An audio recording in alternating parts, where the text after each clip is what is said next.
the transmission of pathogens to other people. Big show today. Folks, you ready to jumpstart your wellness in 2025? Lumen can help. Lumen. Lumen's one of the world's first handheld metabolic coaches. I use it. It's a device that can help measure your metabolism through your breath. I'm a life hacks guy. It has an app. It lets you know if you're burning fat or carbs, provides tailored guidance to help improve your nutrition, workouts, sleep, and stress management. All you have to do is breathe in the Lumen first thing in the morning. It's really simple. It'll analyze your metabolism, indicating whether you're burning fats or carbs. Then Lumen gives you a personalized nutrition plan for the day based on your measurements. You can also use Lumen before and after workouts and meals to assess what's going on in your body in real time. Lumen will give you tips to keep you on top of your wellness game. Take the next step to improve your health. Go to lumen.me/Bongino to get 20% off your Lumen. That's lumen.me/Bongino for 20% off your purchase. Lumen.me/Bongino. These statements and products have not been evaluated by the FDA. They're not intended to diagnose, treat, cure, prevent any disease or condition. Thank you, Lumen. All right, fellas, knock that bell out, kids. So, folks, before we get to the JFK stuff, which is extensive, JFK, and again, I have obviously a personal attachment to this, given my prior line of work and my concern with the Secret Service. I just want you to remember the Secret Service is not an intelligence gathering entity for obvious reasons. If you're gathering intelligence on your protectees, they're not going to want to be protected. So the fact that they may have told us something in training, oh, it was just Oswald, doesn't mean that's necessarily the case. We have nothing to do with the intel community. And these are all compartmentalized programs anyway. So I'm just throwing that out there because I get this email all the time. Weren't you an instructor in the academy? They must have told you what happened. No, they didn't. I'd have the biggest story in the world. What motivation could I possibly have for not passing on to you the biggest story, in modern American history? If I had evidence, it'd be crazy. That's why I don't get into like these conspiracy theory stuff, because if you have a theory on something, throw it out there, but back it up with evidence. I want to get to this first.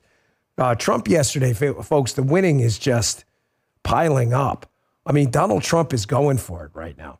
Donald Trump is, one of the points I made in the primary when I endorsed Donald Trump early, a lot of people said, I'm going to go with another guy or woman, Nikki Haley or Ron DeSantis. I like DeSantis. I'm not too crazy about Nikki Haley. And they said, because Donald Trump is going to be a lame duck. I said, you are missing this whole thing. The whole point about a Donald Trump second term, number one, he's not really a lame duck. Yeah, he can't run again, but you have J.D. Vance, you have the Trump kids who consider running, Laura Trump.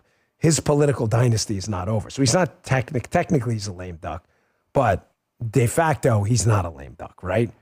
Second, the fact that he doesn't have to worry about re-election, I told you was a positive because he's going to go in there like a freaking wrecking ball. And that's exactly what happened. Did you see this video yesterday? Donald Trump in front of all of these WEF, Davos elite, like foie gras eating, the elite bow tie wearing crowd. Did you see Donald Trump just tear up the Bank of America CEO right in front of his face? Folks, this made this an international story, and now people are paying attention to the censoring that happened and the debanking. That's the power of the pulpit. Check this out. I hope you start opening your bank to conservatives, because many conservatives complain that the banks are not allowing them to do business within the bank, and that included a place called Bank of America. They don't take conservative business. And I don't know if the regulators mandated that because of Biden or what, but you and Jamie and everybody, I hope you're going to open your banks to conservatives, because what you're doing is wrong. Folks, you understand why this is important? The debanking by a number of banks is a very real phenomenon we all know happened. Don't bullshit us, okay? Everybody knows it happened. When you win the presidency, you have the biggest bully pulpit in the world. Whatever Donald Trump says is news. He's the president. Whatever he said before was news, but not to this extent. You've got bank regulators now who are unquestionably on watch. Like, did this really happen where people cancel for political reasons, which a lot of people suspect happened? This is the power of the bully pulpit. This is why there is no substitute for winning. Anyone telling you, oh my gosh, we're going to lose this, but it'll build political momentum for next time, bullshit. There is no substitute for winning. The bully pulpit matters. This has now become, if you go on social media, a huge topic of discussion, the debanking efforts by a lot of these, what I believe were liberal banking institutions that effed over conservatives. A couple people in the chat said it was glorious. Yeah, it was. Tell it like it is. You're damn right. It was awesome.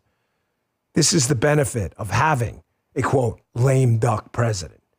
He doesn't have anything to lose, and the most dangerous people in the world are people with nothing to lose. Here's Trump yesterday, again, same speech, just filleting these global collectivist Green New Deal watermelon policies. Watermelon, yeah, green on the outside, commie red on the inside. Everybody knows this is a scam. Everybody knows this is a proxy for communism. That's where the watermelon comes from, green on the outside, red on the inside. Everybody knows it. Here he has taken it to the Green New scam. Check this out. I terminated the ridiculous and incredibly wasteful Green New Deal. I call it the Green New scam. Withdrew from the one-sided Paris Climate Accord and ended the insane and costly electric vehicle mandate. We're going to let people buy the car they want to buy. I declared a national energy emergency, and that's so important, national energy emergency to unlock the liquid gold under our feet and pave the way for rapid approvals of new energy infrastructure. The United States has the largest amount of oil and gas of any country on earth, and we're going to use it. Not only will this reduce the cost of virtually all goods and services, it'll make the United States a manufacturing superpower and the world capital of artificial intelligence and crypto. Now, the World Economic Forum collectivists lost their shit over this. They lost it because folks, their term for all this, their buzz term is collective action. Collective action is a proxy term for globalists. What they mean is individual countries shouldn't act in their own best interest. They should act in the best interest of the globe, collectivist action.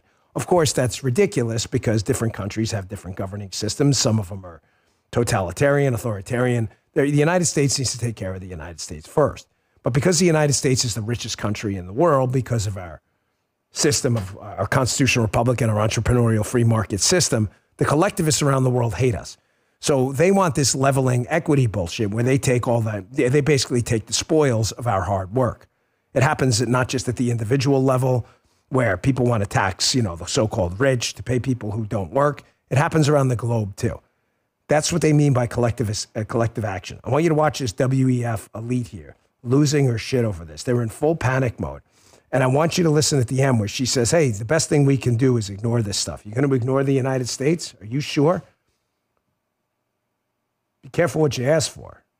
You may get it because your collectivist institutions, whether it's NATO or other institutions for security or energy cooperation, rely on us, not you. Check this out. One way to look at the Trump administration and what to expect from them in the future is that it is an abrupt reversal of the Biden administration. I think my biggest concern would be a move away from global collective action on pressing problems like climate and security and public health, to name a few. There seems to be a rejection of COP already, moving out of the Paris Agreement, emphasis on carbon-based fuel production and a canceling of the green. So I think this is quite harmful to prospects of international cooperation, and my hope would be that the rest of the world would ignore this rather than learn from it. But if people view the Trumpian moment as something to learn from, then I think we're in big trouble for the world economy. If they view the Trumpian moment as something to learn from, the world economy is in trouble. It doesn't matter how many people vote for a different new way forward. The collectivists around the world are telling their people, hey, basically ignore this guy. The old way is the way. Don't let it happen. We got to keep the squeeze on these people, folks, and expose them. These great reset crowd people who want this collectivist action bullshit, we're going to expose them at every opportunity.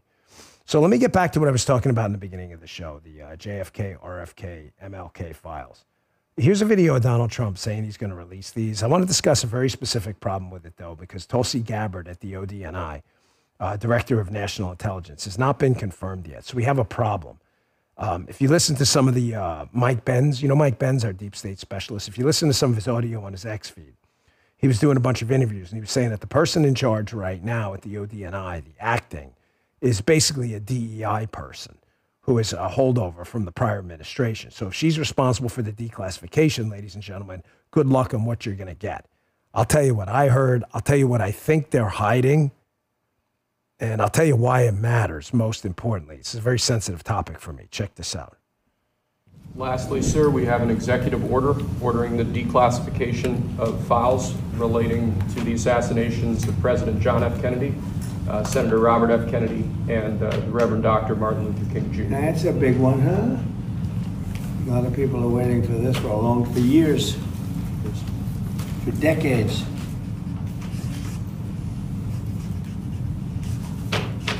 And everything will be revealed. Now, everything will be revealed. I sincerely hope that that happens. Folks, the issue we're going to have is the person in charge now, before we get Tulsi in there, is definitely a Biden holdover who has an interest, like some deep state people, one of them being Mike Pompeo. I thought he was one of us. He's not one of us. In keeping these things secret. Here's the question, I believe the big question about the declassification, specifically of JFK, RFK, and MLK. Was the government involved in using these people for specific propaganda efforts and manipulating them through CIA folks or other intelligence people? Like I said, when we were in training, we were told it was just Oswald. Not that I necessarily believe that. But I want you to listen to Pompeo. This is an excellent interview. Pompeo, who has zero interest in getting this stuff out there. He was the director of the CIA, Sex State, right? Here he is with John Stossel, who's a libertarian. And Stossel's like, hey, man, this is 60 years ago. Like, are we going to release this information or what? I want you to listen to his words very specifically, because he says there are still some issues outstanding, even though it's 60 years ago, that could impact us right now. I think he's talking about some sensitive CIA programs that may involve some pretty significant information. However, we need to see it. It's been 60 years. This is how conspiracy theories flower when the government hides information. Check this out. Why'd you fight to keep the JFK files secret? Because I was trying to keep Americans safe. And by the way, don't paint with too broad a brush. 99.6% of the JFK files are public today. But it was 60 years ago. John, not everything was 60 years ago. And I don't want to spend a lot of time walking through this, but suffice it to say, the definition of a document covered by this statute that you're referring to, it's a little bit wonky, but suffice it to say, if Congress holds a hearing tomorrow on the Kennedy assassination, the documents generated tomorrow will be part of those files. Those would be tomorrow, they'd be 60 seconds old, not 60 years old. And last thing I'll say is there are things that happened 60 years ago that are still important to keep in the vault. There are lots of things that happened that long ago that still are appropriate not to release. That to me confirms it, that there is some deeper level of CIA involvement here that the United States government is unwilling to tell us. Is it the CIA's role in the assassination? The answer, folks, is I don't know. My suspicion is probably not. That the CIA, I believe, and we'll see when it comes out, and I'm applying the Bongino rule here, so I want to just be candid with you. I'm speculating. But listening to and having read a bunch of material on this because it fascinates me, my suspicion is that although the CIA may not have been involved in the actual trigger pulling incident, that the CIA may have known more than they're letting on, and they don't want to shock the conscience of the American public by releasing that all, because it's going to basically rewrite history. And, of course, there's another theory out there. I saw a couple people on X saying, hey, it's a big nothing burger. They're going to release it and you're going to find out nothing. Personally, I doubt that. My experience with the government is that they don't dedicate an extreme amount of resources to keeping secrets secret if they don't have something to hide. I told you, I remember when I was an agent, I got sent over to Afghanistan. And they brought me in, and I was doing the lead advance, and they made me sign an NDA. It was like we were in this skiff, and it was all like deep six and stuff. Like, oh, we're going to Afghanistan. Obama's going to land in a war zone. You know, make sure nobody knows. Don't tell your wife you're going to Hawaii or something like that for a mission. And I get out in the parking lot. A guy calls me on the phone. He goes, hey, I heard you're doing the lead for Afghanistan. What I'm getting at is the government has a really hard time keeping secrets. Why have they exerted so much effort to keep this secret? There is something there that involves the CIA, clearly. And I think it's what they knew and what they let happen rather than what they did. Tell me if I'm wrong. I could be. I'm speculating, however, based on a good amount of research on the topic. We'll see what's up with that. Trump's executive orders yesterday and other actions, though, the winning continues, folks. It was just it's been since Monday, Such a deluge of information. I got to be straight with you, man. It is really, this is like Jim put together the show last night. And it's like, I'm not even going to get to half this stuff because so much is happening so fast. It's really hard to keep track. One of the things I've warned you about repeatedly, because it freaks me out, is CBDCs. Hold on, let me get some coffee here. Central bank digital currencies. Folks, if you want a totalitarian society, allowing the government's central bank to create a digital currency is the way to do it. It would be an absolute disaster. The government would basically have a digital trail of everywhere you spent money. Firearms store, you spending money online, what are you doing online? The government would know everything. They'll say they won't, but they will. They're definitely going to track it. Also, one of the things about a central bank digital currency that freaks me out is that the government could implement negative interest rates for the first time. I don't want to get too in the weeds on it, but the gist of it is this. The way to monetize the debt is to implement negative interest rates. And what's a negative interest rate? It's exactly how it sounds. You put your money in a bank, you get a positive interest rate, right? You get a return. What if they were negative? Now, you're probably saying in the chat, right? Michael, you're a smart guy. Well, then there's an easy way out of that. You just take your freaking money out of the bank. If the bank's taking your money every day through negative interest rates, which is what they'd be doing, you take it out. You put 2 and 2 together. If you have a central bank digital currency and there's no paper, there ain't no way to take it out. You could devalue the currency dramatically through negative interest rates and surveil every single person. Unusual whales breaking. President Trump, again, folks, the winning is freaking ridiculous. There's so much winning this week, it's like hard to keep track of the freaking winning. President Trump signs executive order to ban central bank digital currencies. I freaking love this guy. I love this guy. Can you guys, folks in the chat who doubted me, some of you doubted me, it's okay. You know I love you guys, the Bongino Army. But some of you doubted me during the primary. And you said, listen, this guy's going to be a lame duck. And I told you, that's the greatest gift possible is a president who knows where the bodies are buried from his first term and doesn't have to worry at all about re-election, especially a guy with the balls of Donald Trump. This stuff is all happening. It's almost like impossible to keep track of it all. I'm not even done. We have this broken down into executive orders and other actions. Pardons yesterday for pro-lifers. We have Trump on interest rates. This is the only area I disagree with. I'm not here to be a sycophant to anyone. I'm going to explain why coming up in a second. I love the president. We're not going to agree on everything. He's always been fair to me either way. But this is the only thing I disagree with him on. And again, in the chat, chime in. You think I'm wrong? Tell me I'm wrong. It's okay. I'd love to hear it. Quick break, right back to the show. A lot going on. Folks, if you have a dog they smell bad or they're itchy, you're going to want to hear from our new sponsor, Coat Defense. It started as a human skincare company, but they became deeply troubled by all the toxic medications and topical treatments commonly used on dogs. I had to give Lucy a bath last night. She was a mess. She went outside, created total chaos last night. They created a non-toxic, quickly effective solution to common skin and coat issues with dogs, remedies the issues, and helps prevent these troubles from returning. I use it on Lucy. They sent me a sample. I love it.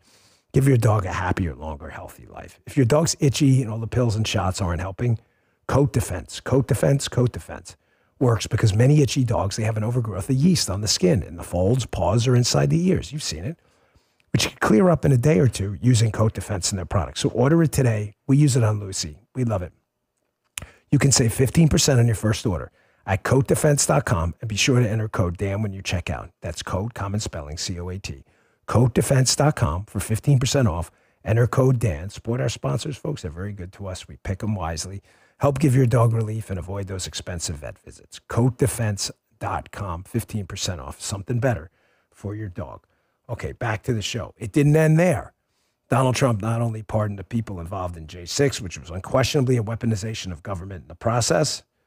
Here he is yesterday pardoning, 23 pro-lifers who were prosecuted using everything from the FACE Act and every other thing. It's amazing. BLM and Antifa, you can burn down a freaking city. Nothing happens to you. You get a $3 million donation from a major blue chip company. But you dare go in front of an abortion clinic, you're going to find yourself in the clink. Check this out. A set of pardons for peaceful pro-life protesters who were prosecuted by the Biden administration for exercising their First Amendment rights. Do you know how many? I believe it's 23, sir. 23 people were prosecuted. They should not have been prosecuted. Many of them are elderly people. They should not have been prosecuted. This is a great honor to sign this.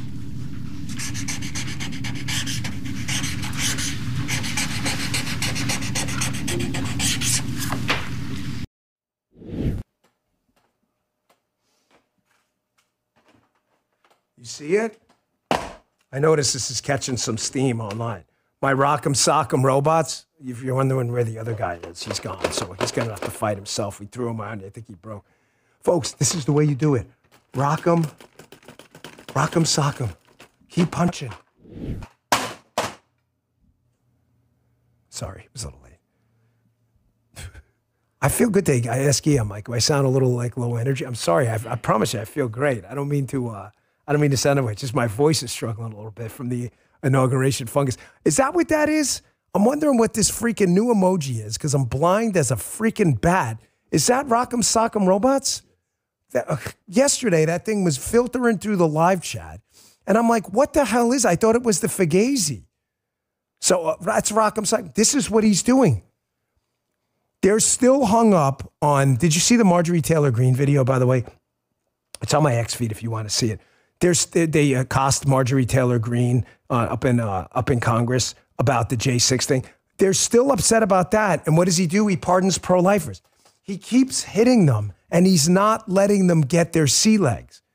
This reminds me, although I don't like Arnold Schwarzenegger at all, obviously he was a fake Republican, but he ran for governor, and this guy wins the primary on the Democrat side. I forget his name, but Schwarzenegger drops like a $6-7 million ad bomb on his head on day one. And the guy can't keep up with it and never really got his sea legs back. This is what's happening with the media now. They want to ask about J6, but then they're upset about the pro-lifers, and then they're upset about the JFK files, and then they're upset about Trump exposing Bank of America. They don't know what to do. The Rock'em Sock'em Robots, I know we kind of F around a lot, but it's not funny. Like, I'm dead serious. This is a real strategy. Again, Bannon, a friend of the movement, calls it the flood the zone strategy. I don't care what you call it. The minute they get upset about one thing, he picks another one.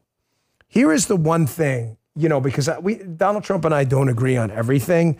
And let me just say in advance, folks, and I'm not name dropping, so please, that's just lame and stupid, and you sound like a freaking dork. I know the president, okay, not well. We've had dinner a couple times. He was kind enough to invite us to his club, but I haven't been with him a lot. So it's just like reverse name dropping. But the times I have spoken to him, one of the things I always found very kind of endearing about him is there's this rumor out there about President Trump. It's a media-driven rumor, of course, that you either have to agree with him or he is going to isolate you to the phantom zone and you're out of his inner circle. I'm telling you that's total bullshit. I could bring my wife in here as a witness to our dinner in Bedminster when she was just us three, and I talked to him about abortion. We disagree on abortion. It's okay. It's okay. This is the one area I do disagree with him a little bit. Donald Trump wants interest rates to come down. Folks, I think that's a real mistake. I believe me, as an investor, significant investor in Rumble and the stock market, it would benefit me for interest rates to come down because it's easy money for companies. However, I really don't think it's good for the economy right now. We've got to suck this inflation out. I'm not saying we need an interest rate hike, but I don't think we need interest rates to come down right now. We got to dry up a little bit of the money supply. But listen to him. Here he is saying, hey, I'm going to squeeze these guys and we'll see what happens. Check this out. The interest rates will come down. You said that you would demand that the interest rates come down. Well, I would put in a strong statement. Do you expect the Fed to listen to you? Yeah. You know where this comes from? I've had a lot of conversations about this with him.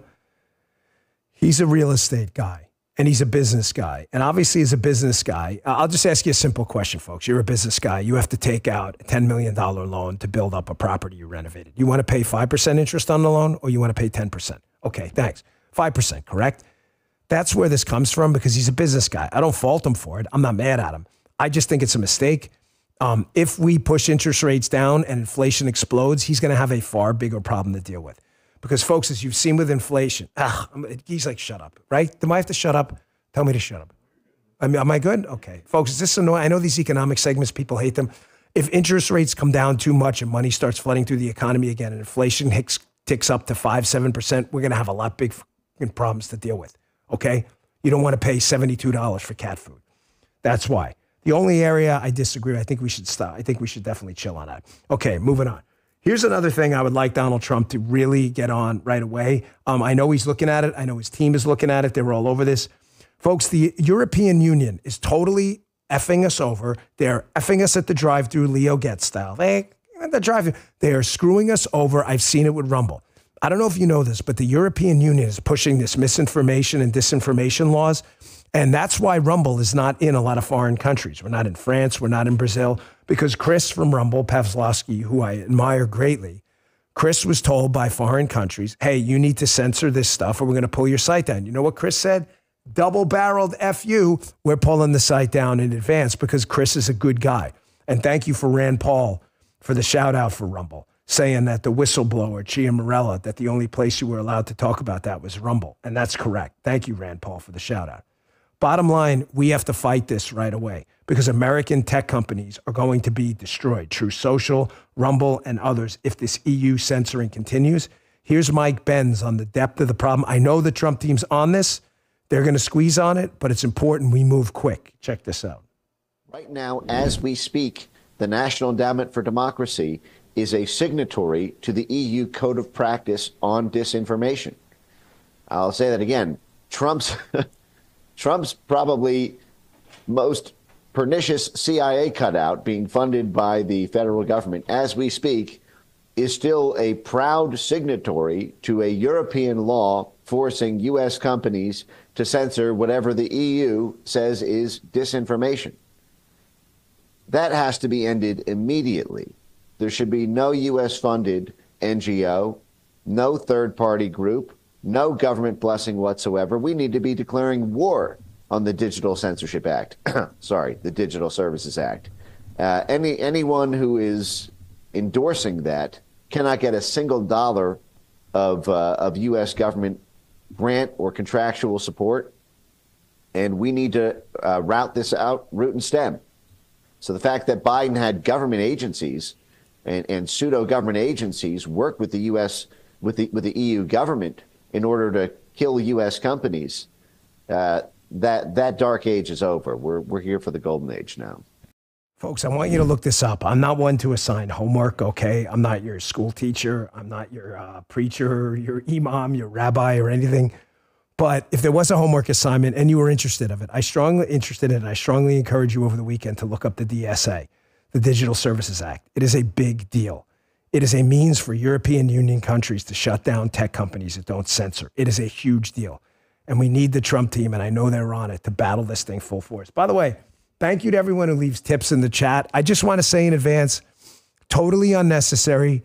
I am not here for more of your money. We have sponsors that pay for the show to keep it free. It is very generous of you. I see D and someone else, $5, $2.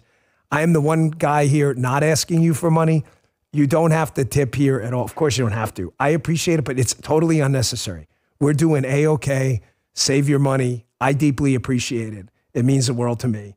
But tip some other creators and stuff. Save your money. We're doing fine. The sponsors are great to us. We have a great show, and I want you to keep your money. Times are tough right now. Thank you. But no need to tip. I'm actually thinking about turning that feature off if I can. But I just feel bad. Sorry, got a little distracted. Hey, Moink, another one of these great sponsors. It said that 4 companies control over 80% of the U.S. meat industry. Reports say China now controls the largest portion of U.S. pork.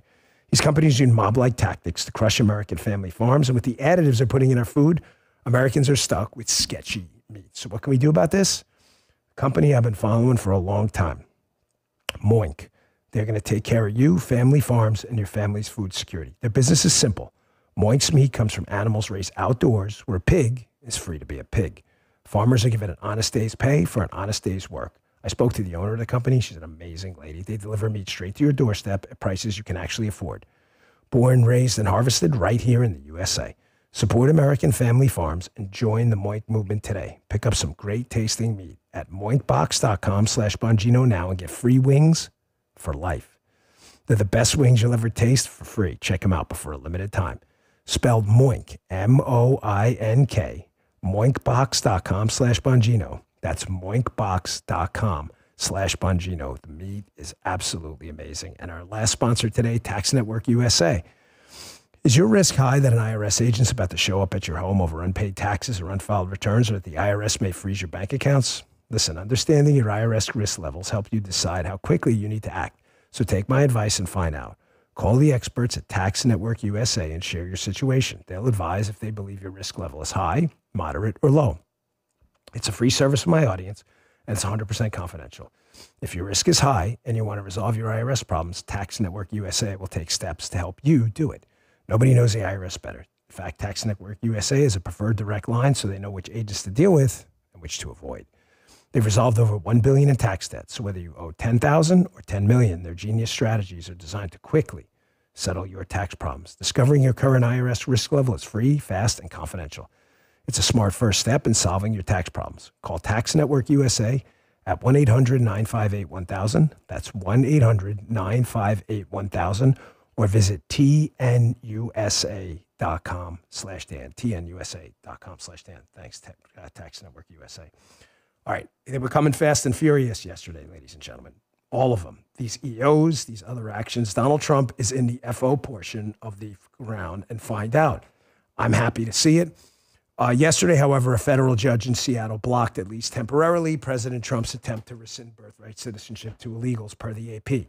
He called it blatantly unconstitutional. Let me give you, you know what? First, let me play this clip from the Five, the Queen of the Currents, which doesn't sound so great. Like, that's me. Is that me? Is that me or Jim? That's me? That's actually my voice. You guys, I don't know what you did with the echo feature. Let me play this first. Here is the great, the legend, Greg Gutfeld, who I watched the Five to watch Greg and Jessica go at it. Again, folks, it's not personal. I don't dislike Jessica. She was always very nice to me. I just disagree with her politically. I think the stuff she says is frankly pretty stupid. But Greg always tears her a new one. Here's Jessica on birthright citizenship. Notice how she doesn't even answer the question. I'm not even sure she really knows what it means. Oh, yeah, it means you were born. No, this is a big legal issue right now. It's not just you were born here. You have to actually read the 14th Amendment. Check this out. You vote to revoke birthright citizenship for the children of people who are here legally. Do you understand what that means? Yeah, I do. Tell me about it. Tell me what birthright citizenship meant. Well, I think when Donald Trump was talking about it and disparaging people who are here, he was talking about undocumented people who come and drop their anchor babies. He wasn't talking about people who are here on student visas, people who are here on H-1B visas. You're always going to choose this weird exception. No, the fact is the system is being gamed. Americans voted for Donald Trump because they saw these systems, these institutions being gamed. The asylum issue, the birthright citizen issue, Title IX issues. Every single part of society was being gamed by the left. And finally, Americans got pushed too far. The point is, you don't have to like everything in the restaurant to like the restaurant. There are things, I go to a restaurant, I don't eat any seafood, but I like that restaurant because it's got steak. There are things that Trump will do that I will disagree with, but the entire package is as close as you're going to get to what Americans want. You guys are so funny. Queen of the Currents. You guys are funny. I tell you, don't worry about tip. We get more tips now than you would think that was like a psyop, like I was reverse. I love you guys. Forget it. I'm not saying it anymore. You want a tip? Knock yourselves out. I love it. I appreciate it, but I wasn't playing a game with you. But you guys are funny. I love you guys. The Bongino Army, man. I don't think people know. I really don't. Do you know sometimes, I don't want to get distracted. I want to get back to this, but just one quick thing. Do you have any idea how many times I'm in a little group of people? It's rare when I get out, but I do. And they'll say something like when I was at this Facebook event and I was talking to a bunch of folks, I met Chamath Palihapitiya. I played his clips before, super nice guy, but I was talking to a bunch of people and they're stunned that we're the #1 live stream in the United States for politics on just about every 4 out of 5 days of the week. They were stunned.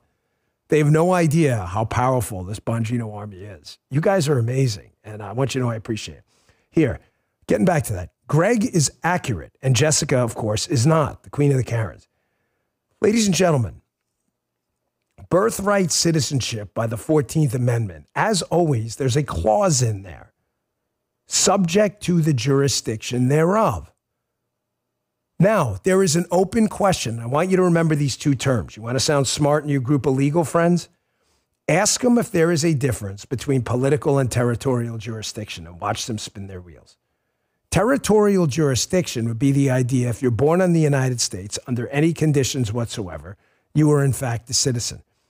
No, that has never been a fully legally decided decision. There are a lot of legal scholars who believe that the 14th Amendment, interpreted the right way, meant political jurisdiction. That if you were born in the United States to American citizens or people subject to the political jurisdiction thereof, then that's what they meant. If you're born overseas to two American citizens, if me and Paula had another kid on our trip to Spain, they're still American citizens because they're subject to political jurisdiction, not territorial. Folks, this is not a decided question. Anyone who tells you otherwise is lying. And I don't believe, if you go and look at the history of this with Dred Scott and slavery, that the people who wrote the 14th Amendment meant it to mean territorial jurisdiction, that if you're born here, no questions asked, you're a citizen. I don't believe it. And I think anyone telling you otherwise is lying. And I think if it gets to the Supreme Court, they could have a real problem. And I'm going to tell you why. Gorsuch is a hardcore originalist. Just look at the McGirt decision. And if Gorsuch is going to play it straight, he made a big decision with Oklahoma McGirt, turning over all that land. That was a huge decision that's caused a tremendous ripple effect in Oklahoma and elsewhere. Look up the decision if you know what I mean. He's like, hey, we wrote a treaty, that's it. Well, folks, if you're going to go back and look at why we wrote the 14th Amendment the way we did, I don't believe it involved territorial jurisdiction at all. It was political. Don't let them spin your wheels on this. Jessica doesn't know what she's talking about. Greg does. Really smart guy. Speaking of deportations and border protections, folks, they're happening. Look at this. Donald Trump. Folks, that's why we titled today, The Winning. Just the winning doesn't. I don't know how many times I can write this headline into the show. Every single day we could do. The winning continues. It's Monday edition. The winning continues Friday edition. Border encounters drop sharply as Trump launches crackdown on illegal immigration. This is like the most unshocking headline you've ever seen. That's true. Mayorkas said the border was closed and this would never happen. You tell people cross the border illegally and we're going to deport you, and you start the deportation flights, and shocker, people don't want to come here. This is not hard. President Donald Trump signed a number of border security measures on Monday. Folks, there's a line of people now trying to get back to Mexico and other countries who are here illegally. None of this is surprising. Why? Check this video out from Fox. This is Bill Malugin talking about roundups starting already. There's a way not to get involved in a roundup. Don't break the law and come here illegally. This isn't hard. I don't hate anybody. My wife's a legal immigrant in the country. But if she had to follow the rules, then damn it, so do you. This isn't difficult. Check this out. I'm not going back to Haiti. One of those threats is this illegal alien from Haiti. ICE says he's a gang member with 17 criminal convictions in recent years. Trump, you feel me? Yo, Biden forever, bro. Thank Obama for everything that he did for me, bro. ICE Boston quickly takes down its next targets, including this illegal alien from Brazil who has an Interpol red notice for armed robbery. This Salvadoran illegal alien charged locally with rape and released by a sanctuary jurisdiction. Señor, ¿cómo se llama? And this Dominican illegal alien charged with assault with a deadly weapon and heroin trafficking. Officers also arrested this Guatemalan MS-13 gang member facing gun charges. ICE says he was released from local custody just the day before. Their detainer request was ignored because of sanctuary policies. Folks, let me ask you a question. What sane American objects to this? An MS-13 member in the country illegally. So he's a criminal for entering the country illegally, period. But then there's accusations that this guy is apparently some significant gang member in the United States who's going to cause a bunch of chaos because I told you yesterday a small group of people caused an inordinate amount of violent crime. Who is going to object to this? The answer is crazy people are going to object to this. But there's a new sheriff in town. I'm going to circle back to the beginning of the show because I can't say it enough. Some people disagreed with me. Dan, we don't need Donald Trump. We need DeSantis. We need Haley. I love DeSantis. Again, not a huge fan. I do. I love Ron DeSantis. I got a video of him coming up. He's fantastic.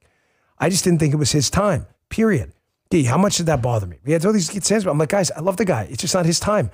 Donald Trump has 4 more years to get things done. He is going to come in the FO portion of the F around. And this is exactly what he's doing. Do you see now the benefit of it? All right, I'm beating this up. But look at the people he hired too. Here's his press secretary, Carolyn Levitt, who I adore. Here she is saying, hey man, this is just the beginning. Like, we're not done. This thing has just started. You don't like it, like, get on the train or get run over by it. Check this out. Securing the southern border and deporting illegal immigrants from this country. President Trump is sending a very strong message to people around this world. If you are thinking about breaking the laws of the United States of America, you will be returned home, you will be arrested, you will be prosecuted. Do not come. I love this woman. I saw her at a Miami Heat game down in Miami. I think she's a Celtics fan. And it was the finals. And she yells across. She probably remembers this. Bongino! Anyone who calls you only by your last name, I love you right away. It's like a New York thing and a Boston thing. This woman is going to be a total ball buster, and I mean that in a good way.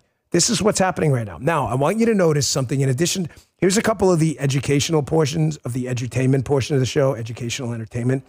We talked about political territorial jurisdiction. That is not a settled argument, okay? Anyone telling you that is lying to you. They're not. If they're lawyers, they should be disbarred because they're too stupid.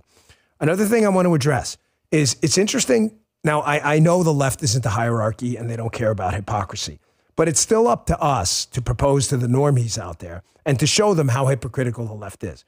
Do you remember when Arizona back in 2010 instituted SB 1070? The left called it the Show Me Your Papers law. And they basically said Arizona law enforcement officials can involve themselves in the immigration function. Do you guys remember that? Jan Brewer, it was a long time ago. You may not. It doesn't really matter. If you don't remember it, the left went crazy and said Arizona cannot enforce immigration law. It is a federal issue. And they fought like crazy. There are thousands of hours of video on this. Now, Donald Trump's in office. He is the head of the federal government in the executive branch. And because the left doesn't care about hypocrisy, all they care about is hierarchy and taking down and dismantling structures of power they're not involved in, like Donald Trump, they take the exact opposite approach. Here's Big Tish James up in New York, the New York State Attorney General, a hack and a tyrant and a life loser. New York has laws that protect immigrants and limit cooperation with federal immigration enforcement efforts. Wait, keep that up. I thought it was a federal issue. Now it's a state issue again. Those laws should be followed by law enforcement and officials in our state. I'll always uphold our laws and protect immigrant New Yorkers. Now, you see, now it's a state issue. Go look it up. Someone in the chat, Anita, put up a link to SB 1070 Arizona, and you'll read the exact opposite argument. The exact opposite argument by the left. Arizona can't enforce immigration law. It's a federal thing. Tish James in New York. New York can ignore federal immigration law. It's a state thing. These people are freaking frauds. Now, Tom Homan is another FAFO guy. You know Tom Homan. We love him. Tom's an amazing guy. He's the border czar. I hope Tom Homan is sincere on this. I have no reason to believe otherwise. Tom Homan's like, hey, man, 18 U.S.C. 1324, harboring illegal aliens. If you're going to be one of these government officials that's going to hide illegal aliens breaking the law, you may find yourself in the clink too. Check this out. Quickly, what happens to a mayor or a local police department chief that is under Democratic leadership that obstructs ICE in your federal agents that are helping get these deportations? What happens to them? Well, first of all, if they don't want to help us get the hell out of the way, we're going to do it. If I got to send twice the amount of resources to that city, that's what we're going to do. If they would give us access to the jail, that would mean less agents in the community. For them pushing back and not letting us in the jail, it just means more agents are going to be in the community, so they're hurting themselves. Finally, I'll say this. They need to educate themselves. They need to review this. Title 8, United States Code, 1324, III. Read about that and don't cross that line because it is a felony to harbor and conceal an illegal alien from ICE. Read the statute, don't cross that line. Of course, producer Guy and Jim are always here to do you a favor. 18 U.S.C. 1324. You can read it yourself right there. Bringing in and harboring certain aliens. What do you think? Tom Homan's making it up? It's right there. Folks, I'm telling you right now, the fact that this guy is in his second term and has absolutely nothing to lose, you have the potential for the greatest 4-year run in the golden age of MAGA Republican politics you're going to see in your lifetime. I don't know what's going to happen in the future. I'm not one of these Eckhart Tolle power and now guys. I don't really care about any of that stuff, but the hard reality is we only live in the now. And you are living right now. I hope you understand this.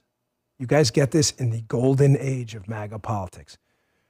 There is one obstacle for us transforming the government completely, and that's the House. The House has a slim majority. We have enough in the Senate if we use reconciliation to do big things. We also have a couple of Democrats like Fetterman who may come over. By the way, I did the Fetterman. You guys see me walk in with the Fetterman thing? You guys see this? I never wear hoodies. It is like global warming in Florida. It's like 40 degrees. That's obviously a joke. So I wore my Don't Get Dead. You see this? The Don't Get Dead hoodie. I came in rocking the Fetterman look today. I should have kept it on for the show. But Fetterman, we have other people who may come over with us on the other side. The shorts, right? I know. What do you think? Should we do shorts? All our proceeds go to. It's a great way to raise money for charity. We gave away a ton of money thanks to the shirts. Okay, back to the show. Here's Ron DeSantis, the governor of Florida, showing you again how this is done, dealing with these freaking media lunatics. They are not undocumented, folks. There's a reason they don't have documents. The reason they don't have documents is they decided not to get them because they broke the law. He gives a great example here, and this is how you should deal with the media. You never, ever accept the premise of their euphemism questions. Undocumented. They're illegal aliens. They are aliens to the country by legal standard, and they are here illegally. That is the term. Check this out. Florida is home to hundreds of thousands of undocumented immigrants who are working in areas. Well, you know, just to be, so the federal government has made clear that the statutory term, it's not they're illegal aliens. That's the statutory term, and that's what it is. And I think it's to try to water down. I mean, like, undocumented, it's like if I get in my car and I forget my wallet, okay, I don't have my document on me, like my driver's license, but I mean, I still have a right to drive. I just made a mistake. This is intentional to come in illegally. And it's not just a question of missing a document. It's a question of, you violated the law that were very clear and knowingly and with the help of the cartels in many cases. Yes. Dude, I'm sorry. I don't mean to be distracted. But Uncle Sam in the chat has probably the most genius idea. He says, Dan, you need the Fetterman package, the hoodie and the shorts combo. He may be a Democrat, but being that the money goes to charity, I'm sure he wouldn't object either. I don't know. Does he have like a trademark on his name? That's actually not a bad idea. The Don't Get Dead hoodie and shorts. I actually love that idea. The John Friend. Maybe we'll see. Can someone send an email to his office and tell him it's for charity? There it is. There it is right there. Guy pulled it offline. There he is, the Federal. That is a great idea, Uncle Sam. Thank you. This is why I love you guys. And thank you to Speak the Truth, McGroin, one of the senior members of the McGroin crowd, for putting up SB 1070 in Arizona. You can read it yourself. But that's how you deal with these media goons, folks. Do not let them play the euphemisms game. They are not undocumented. The reason they don't have documents is because they're here illegally. End of story. That is an appropriate and proper legal term if you look at the terminology. Don't let the media do the euphemisms game. If you win the word games, you win the argument before even making it. You understand that? If you start talking about things like, here's words you should never use. Undocumented individuals, throw that right in the garbage. They're illegal aliens. And gender-affirming care. There is no such thing. There is no such thing as gender-affirming care. The only gender-affirming care is your original gender when you were born, because that's your gender. Don't use these terms. Now, Donald Trump is headed out right now to California and North Carolina to review the damage from the devastating wildfires. Here is the California Attorney General, this guy, Rob Bonta. Now, you think this guy would be concerned about finding the arsonists, people who are burning the state down? No. Illegal immigration is so important, specifically to the state of California, to refill the population, to prevent them from losing House of Representatives members in their demographic destiny argument, which they try to make all the time. We played the cut. And the Electoral College, that even as the place burns, this is their big concern, is this illegal immigration raid, because they don't want to lose population. That's what's really behind this. Check this out. This is, however, something he promised, right? It's something that you knew was coming, that your fellow attorneys general knew was coming, and you were able to prepare for. I'm wondering what your conversations are like now and what your other major concerns are moving forward. Are you preparing for other actions that you think President Trump will make good on? That's right. We've been preparing for weeks and months. Our ability to move quickly with our briefs and our filing, and many states working together, is proof positive of that. The president did make a promise on birthright citizenship and revoking it, and I made a promise too, and I'm keeping it, that I will see you in court when you break the law and violate the U.S. Constitution. That promise applies here, and it applies to any other action that he takes. We're looking closely at his other executive orders, including trying to use the military for civil immigration enforcement activities on American soil. We're looking at some of the other executive orders, how they impact our transgender communities. And so we expect this not to be the first overreach and unlawful and unconstitutional action by the president. And every time and any time he violates the law, it violates the U.S. Constitution, we will see him in court and we will stop him.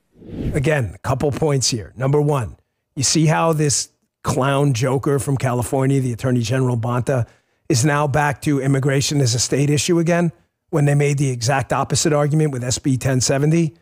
And second, the guy's state is burning to the ground.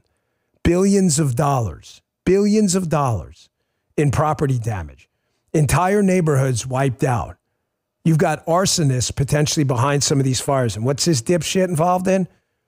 He's concerned about illegals, gang members, and others being deported back to the countries they came from because they came here illegally. By the way, thank you to Hoyden993, all caps. Great show, Dan and crew. I hope you think so. I was a little nervous because I know my voice sounds really terrible, and I was afraid it was going to kind of come off bad. But I think once we kind of got into flow, everything was okay. My voice is still a little scratchy. All right, a couple more things I want to get to today. We got some time left for you here because they're important. Elizabeth Warren, Susan Collins, Lisa Murkowski, and others are engaged in this battle to keep Pete Hegseth from being the Secretary of Defense. It's not going to happen. Hegseth has the votes. He is going to get through. Bank on it, cash that check, spend the money, okay? However, let me just tell you how to kind of direct your political anger here. And I mean this in a tactical way, not an emotional way. Forget Susan Collins. I don't get emotional about these things. Susan Collins from Maine she's not a Republican, okay? She runs as a Republican. She's the best you're going to get. Don't waste any time. She's a political survivor up there. I'm serious. The fact that she's fighting against Pete is annoying. She's not going to sink the nomination. He's fine. Even if Mitch McConnell votes no, JD's the tiebreaker, Vice President Vance. So don't worry about that. Murkowski's a different story. The reason I get so angry at Murkowski is she is a freaking Republican from a blood red state in Alaska. Folks, this woman has to go. She will do anything to stay in power. They have manipulated voting systems. She is run as a write-in after losing primaries, the Joe Miller thing. She is a disgrace. She is the single most destructive Republican up there, to the point where I've never told you ever to vote for a Democrat over a Republican. And I'm not sure I'm telling you that, but this is the first time I'm considering it. Because she's that bad, and you are never, ever going to get rid of her. I would rather deal with a Democrat for 6 years and then finally get some sanity back than have to deal with her for 12, 18 more years. She is a total disaster. It should tell you something that Murkowski, Collins, whatever. Don't even waste your time on Collins. I'm serious. She is what she is. She gets elected all the time in Maine. Murkowski's a different story. We should have a diehard up there. We should have a Ted Cruz, Mike Lee type up there. And we don't. Doesn't it tell you something that her and Elizabeth Murkowski and Elizabeth Warren are leveling the same attacks against Pete Hegseth? That's who Lisa Murkowski is. Here's Pocahontas, again with the fairy tale that Pete is some kind of out-of-control drunk. I have known Pete Hegseth 10 years. Whatever. I've told you this 1,000 times. The story is bullshit. And everybody who knows him will tell you. Check this out. We cannot trust the safety of our country to someone who has demonstrated repeatedly using very bad judgment with alcohol and doing it in ways that truly have incapacitated him. This is not a moment to take that kind of risk with our national security. And I hope that all 53 Republicans are thinking very hard about that. You know, the only person on video making really bad decisions about alcohol is Elizabeth Warren. Do you remember? Thank you guys for pulling this up, Jim. This was genius. Do you remember Elizabeth Warren in maybe the cringiest moment of the election cycle? Hey, do you want a beer? Like it was totally, this woman has This is the fakest. This is the only woman on tape with cringy alcohol moments. Check this out. I'm glad for everybody who's joining this video. It's great to hear from you. Hold on a sec. I'm going to get me a beer.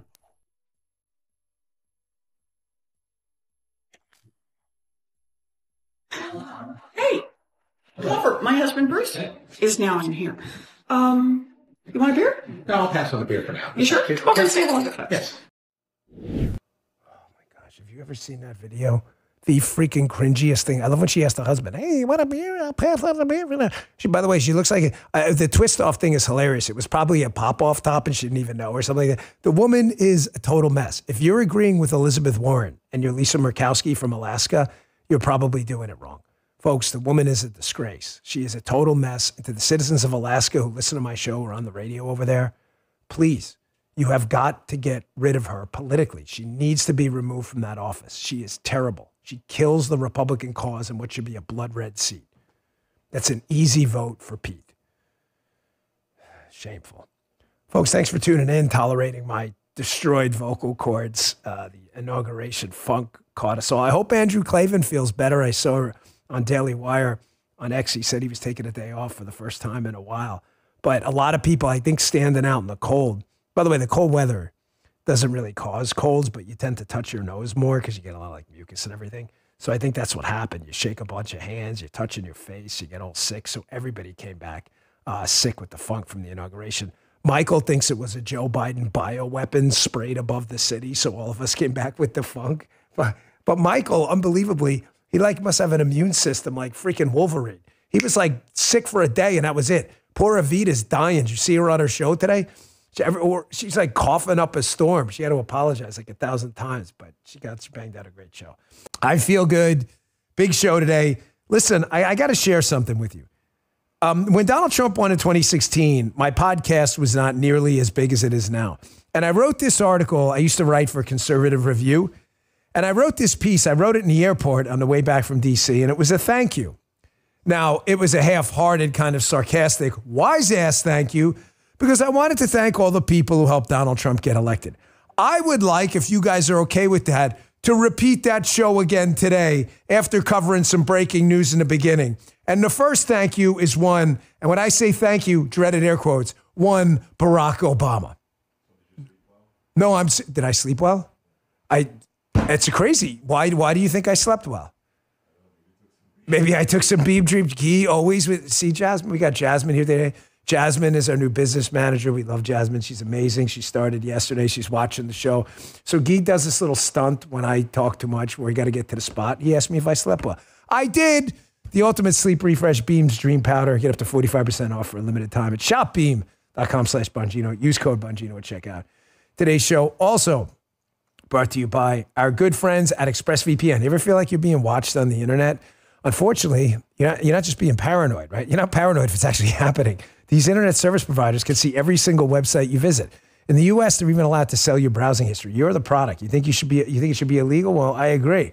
But until laws can be changed, you need to protect yourself. The way I do it is ExpressVPN. It's an easy-to-use app that encrypts and reroutes all my internet traffic through secure servers. Because I use ExpressVPN, my internet provider cannot see my browsing history. ExpressVPN also hides my IP address, so greedy data brokers can't use it to build a profile on me and sell it off to marketers. My data is mine. That's it. I find ExpressVPN super easy to use. I'm not really that tech savvy. You just tap one button and you're protected. It's that simple. They have apps for every device. It's the #1 rated VPN by CNET, The Verge, tons of other tech reviewers. So if you want to start taking your online privacy seriously, don't wait. Use my special link to get 4 extra months of ExpressVPN for free at expressvpn.com/Bongino. That's EXPRESS, expressvpn.com/Bongino. Let's knock that bell out, kids. Folks in the chat, by the way, do us a favor. We always like to do this when we welcome everybody. Say hello to Jasmine in the chat. Let's blow up the chat and melt it and show Chris the Bongino army is strong. Jasmine is now a captain. She just got promoted from lieutenant in the Bongino army. So everybody, a big hello to Jasmine in the chat. Watch that thing. We'll tear it up. We do it best. All right, there you go. I see you. There you go. I get it. All right, so I want to do this show. Big thank yous to all the people who got Donald Trump elected. I think some of them are going to surprise you, but I got to get to this first. Folks, look at that. Show them the chat. Oh, my gosh. Did we shut it down already? You guys are so badass. 45.6 per second, posts per second. That's crazy. Only we can do that, by the way. We are the most powerful live stream anywhere, and I am proud to be a part of this Bongino army. Did you hear Trump on Hannity last night? Listen, I want you to know, I am okay with this. I know there are a lot of swampy Republicans who feel like when we win, we should show some courtesy or whatever to outgoing presidents on the Democrat side. But when they win, it's okay when they weaponize government and they throw you in the freaking clink. I'm not for that, folks. There is a way to stop this bullshit from happening. And the way to stop it from happening is very simple. When they actually break the law, like I believe Joe Biden might have, members of his family were engaged in legal proceedings about it, notably Hunter before the pardons, then I believe there should be a full-blown investigation. Why should, well, mercy, what are you, stupid? This guy, there were legal proceedings going on showing Biden being implicated in a major international corruption scheme. I'm sorry. The only way to stop weaponized government is to show them what happens when government's turned on them. The difference is we didn't commit any crimes and they did. Listen very closely to Trump's words here. Listen, I'm all for this. I don't care what any of these swampies tell you.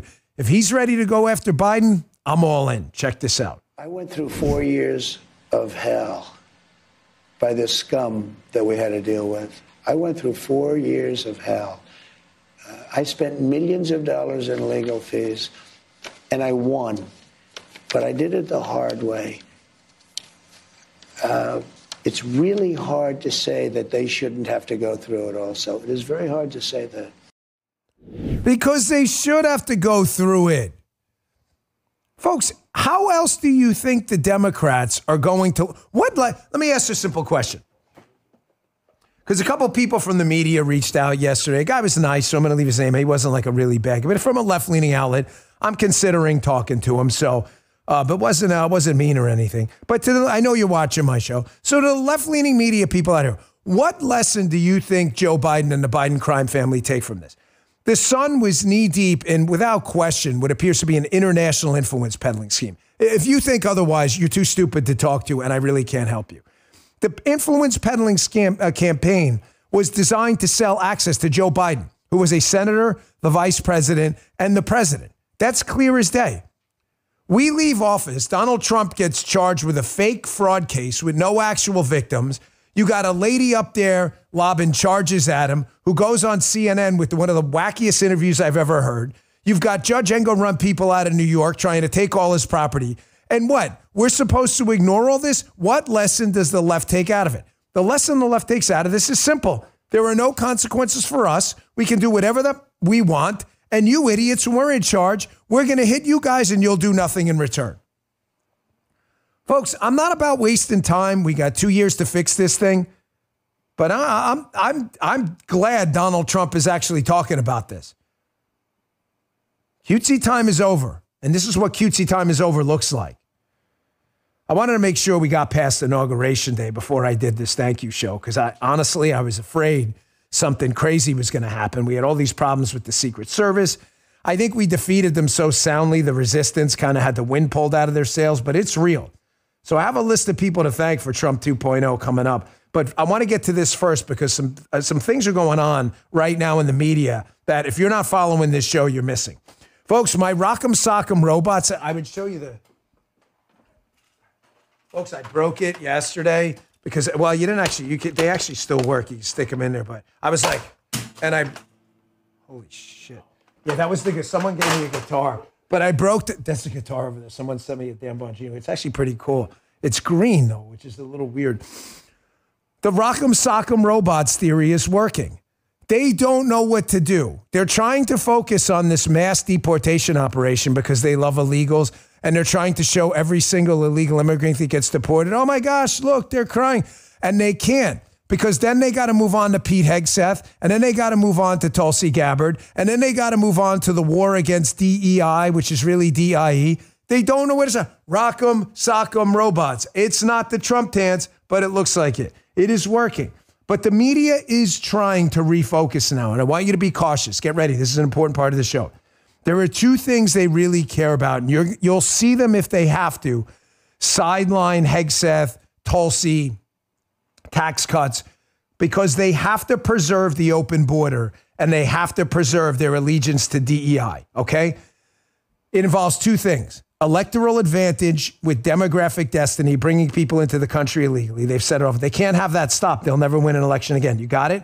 And second, the reason they can't let DEI go is, folks, a merit-based society runs counter to everything communists and collectivists believe in. They can't have merit because it would be an entrepreneurial free market capitalist system where people who work hard succeed. That's not what communists believe. Am I wasting any time, Guy? It's like, from each according to their abilities, to each according to their needs. They don't care about your merit. So they can't give this up. They have to detach you from any objective truth. There's no men, there's no women, there's no merit, there's no nothing the government's going to tell you. So this happened yesterday. First, on the immigration front. If they don't have a legal immigration, they have no chance of winning any additional elections in the future nationally, and they know it. Here's Dana Bash. This segment is a little long. It's about 1:30. I try to clip him at a minute, but it's critical you listen to the whole thing. It's Tom Homan. Dana Bash from CNN pretends to be genuinely stunned that when they do these immigration raids, if they find you here illegally, that you'll be deported. Is this woman dopey, or is she just pretending to be dopey? Here's Homan like, yeah, we're going after the bad guys, but if you're there illegally too, you're going too. And she's like, huh? I want you to watch her face, because they are so offended we're interrupting their demographic destiny timeline. Check this out. And so what is happening as we speak is limited to those with criminal records? That's the target of this operation. But like I said many times, in places like sanctuary cities where we can't arrest a bad person in the jail, we would like to have access to the jail to arrest a criminal alien in the safety and security of a county jail, which is safer for the community, safer for the officers, and safer for the alien. But when you release a public safety threat out of a sanctuary jail and won't give us access to him, that means we got to go to the neighborhood and find him.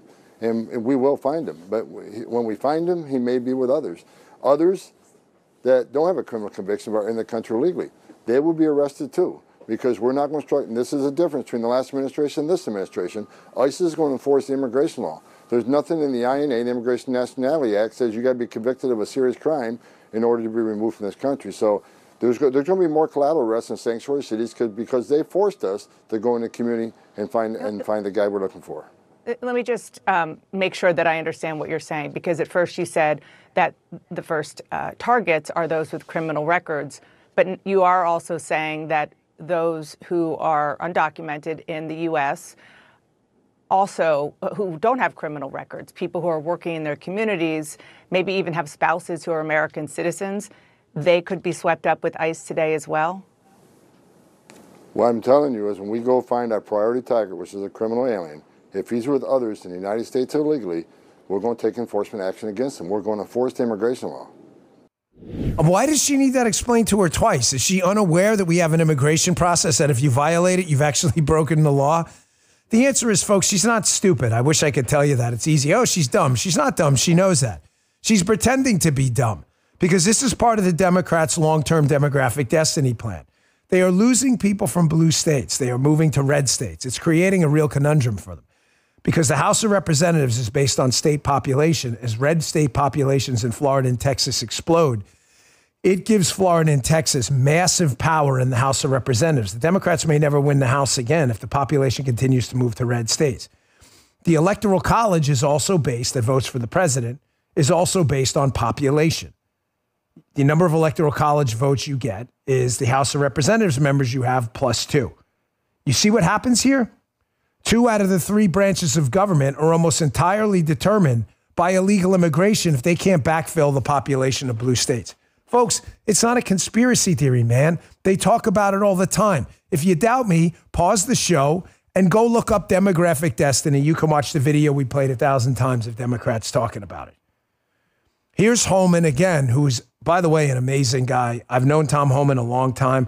We're going to try to get him on the radio show. Jim, if we could see if he's available sometime in the coming weeks. Here's Homan hitting hard and hitting fast. Donald Trump's been in office less than a few days. They already got 308 hardcore criminals out of the country. Now, why is this important? Well, obviously, Dan, it's important because they're hardcore criminals. Yeah, but that's not it. Folks, if you ever study criminology, and if you're in the chat, feel free to chime in right now. If you know this, if you studied criminal behavior, sociology, the overwhelming majority of serious crimes are committed by an increasingly small number of lunatics. Maybe 1% of the population. I mean, how many serial murderers do you know? The answer is 0, and there's a good reason for it.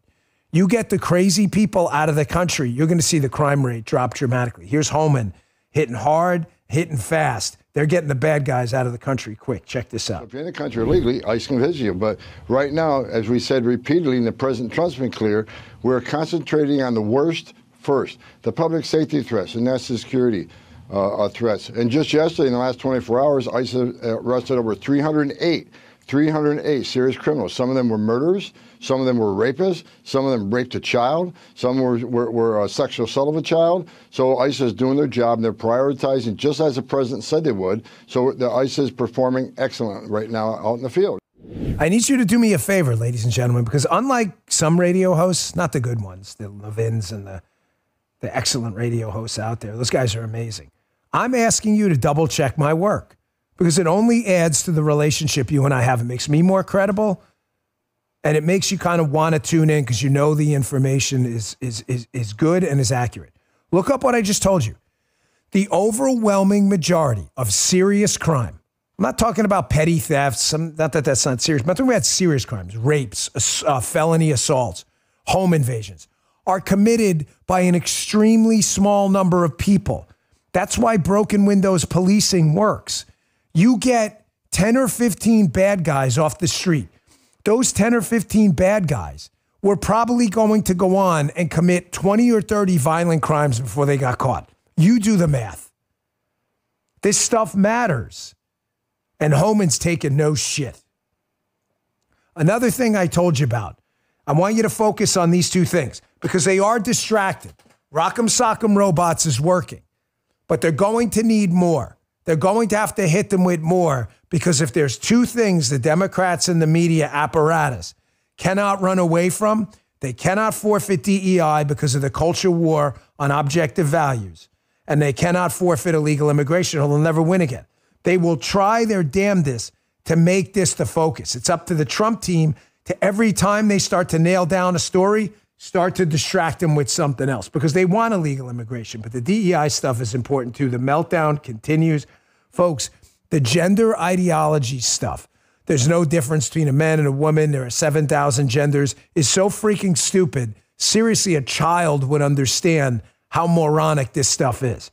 But they can't give it up. No matter how many times they're humiliated, you had a Supreme Court judge now, Ketanji Brown Jackson, humiliate herself in front of an international audience and ridiculously claim to be an imbecile, stating she does not know what a woman is. It is an adult human female. Is this difficult? There's actual genetic evidence. Of course it isn't. They play dumb. I never, ever put this guy on my platform because he's such an embarrassing, humiliating joke that to give this guy even 5 seconds, it really diminishes the show. But this piece is worth it. You ever heard of this dipshit, this Harry Sisson kid? He's like 12. The guy's, why people pay this guy, I have no idea. He's like, I guess, a Democrat influencer. He goes on the Piers Morgan show, and you'll see they don't care how dumb they look. They will stick to this DEI gender ideology bullshit no matter what, because once it goes away, everything in their culture war, people are going to start asking questions about all the other culture war components too. Watch this segment. Do you think there should be more than 2 genders in America? Yeah, I don't know what that executive order means. I don't know what the president declared. It means there are 2 genders, male and female. Do you disagree with that? How many genders are there, Harry? Yeah, come on, little guy. How many genders are there? Again, these guys don't know what they're talking about, so they won't be able to answer. Harry, how many genders are there?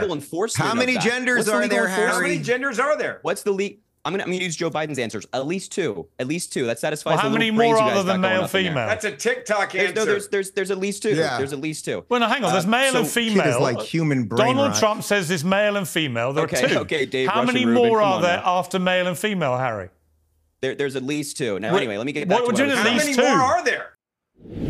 I mean, it's a pretty freaking simple question, isn't it? Folks, I want you to put aside this stupidity for a second. I know it's hard. I'm just asking you from a practical perspective. If you were a member of the United States government that's about to enact laws that are going to protect your fictitious genders, yet you can't even describe what they are, what they're called, or even how many they are, how are you going to write a law? I know you're going to take a break. I want to play this one more, though, before the break. This is soon to be the next leader of Canada. He's way up in the polls, Pierre Poilievre. Asked the exact same question of a media guy. You guys keep talking about all these genders you want legal protections for. What are they? It's like asking legal protections for an endangered species. What's the species? Oh, I don't know. We're just making it up. Watch this. First day on the job, President Trump signed an executive order, the U.S. government only recognizing two genders, male, female. They're unchangeable. If elected as prime minister, is that something that you're going to kind of walk in line with, or what are your feelings on that executive order? Well, I don't know. Do you have any other genders that you'd like to name? Me personally? Yes. I'm just asking more so if you're in line with what he is saying. Do you agree with what he's saying? Is that something that you would be lockstep with if elected as prime minister? Well, I'm not aware of any other genders than men and women. I mean, if you have any other that you want me to consider, you're welcome to tell me right now. Well, there's personally, I am a man. I am as people who say cis man. There are people there who, they say they're gender neutral. Well, you are a man, yes. There are people there who say they're gender neutral. Yeah, they say they're gender neutral. I'm aware of two. And as far as I'm concerned, we should have a government that just minds its own damn business and leaves people alone.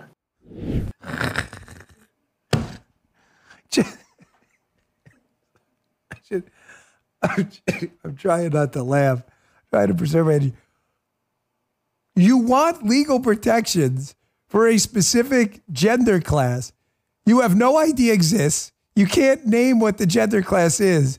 There is no perimeter around the fence of what you categorize as a gender class, but you want all these legal protections for this gender class. I wake up every morning and I thank the Lord, my Lord and Savior, Jesus Christ. I mean it. I don't use his name. I do. I thank him. I wake up every morning. I say, I'm Dan Bongino. I love Jesus and Jesus loves me. And you know what? I use these affirmations every day. And I thank him for seeing the light. I don't thank him for being a Republican. We screw stuff up too. I thank him for seeing the light. I mean it. I really do. Can you imagine being this stupid, being a media guy? Hey, you got another gender? No, I just heard there was something. Really? So you want me as the potential leader of Canada to draw up a massive piece of legislation about something you have no idea about whatsoever? Good job. Quick break. We're back to the show. Yes, I will. I know a lot of people in the chat are asking me about the Secret Service director spot. I kind of said my piece on it last week. Not a lot more to say, but I'll address it quick. And then I want don't miss the next segment. I've got some thank yous to get out there, and they're important. I think you're going to like this. Been itching to do this show for a long time. We've seen the headlines. Cyber attacks on the grid, drones in the sky, violent attacks on everyday Americans. Here's the ugly truth. No leader, no system can protect you from anything. And if in a crisis, an emergency, you're waiting for the government to save you, you're going to die. And I'm really sorry to tell you that. Everyone's going to need food in an emergency, and panic buying only makes it worse. You're going to show up, your kids are going to be like, Dad, where's the food? I don't know. Don't do it. Get your family prepared with My Patriot Supply. They have a 4-week emergency food kit that gives you the nutrition you need to stay strong in a crisis. With 2,000 calories a day and 100% of your daily value of 12 essential vitamins and minerals, the kit helps keep you going when every meal matters. Plus, My Patriot Supply foods are packed in ultra-durable, heavy-duty pouches that can last up to 2.5 decades in storage. Right now, they're offering $50 off their 4-week food kit.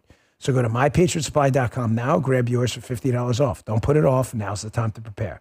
That's MyPatriotSupply.com to get your 4-week food kit today. MyPatriotSupply.com. Thank you, My Patriot Supply. We appreciate it. So I'm getting a ton of questions here, a lot in the chat, and I really appreciate it. People were asking me about the official appointment of Sean Curran, who is a friend of mine. I don't let that get in the way. I have an obligation to you. I've said that many times as the new Secret Service director. First, I obviously want to congratulate him. It would be kind of déclassé to not do that. I hope he does a good job, and I think we all hope and pray. I hope we are praying to whatever God you pray to, and I think you know my Savior is Jesus, but I hope that we give him the knowledge and the discernment to do the right thing to fix this broken agency. Folks, there's a lot to fix. I let my feelings be known last week. Sean is a friend. He is a man of high character. He's a man with dignity. I was not sure last week. I'm not sure today. It was the right pick for right now. But ladies and gentlemen, that's not my business. I mean, it's my business because I love Donald Trump and want to protect him. But when I say not my business, I don't mean it in the global way. I mean in the kind of, you get what I'm saying? Donald Trump won the presidency. He's free to pick his own people. That job, as I said to you months ago, was not for me, but I would have liked to at least had some input into some stuff. They didn't want it. That's okay.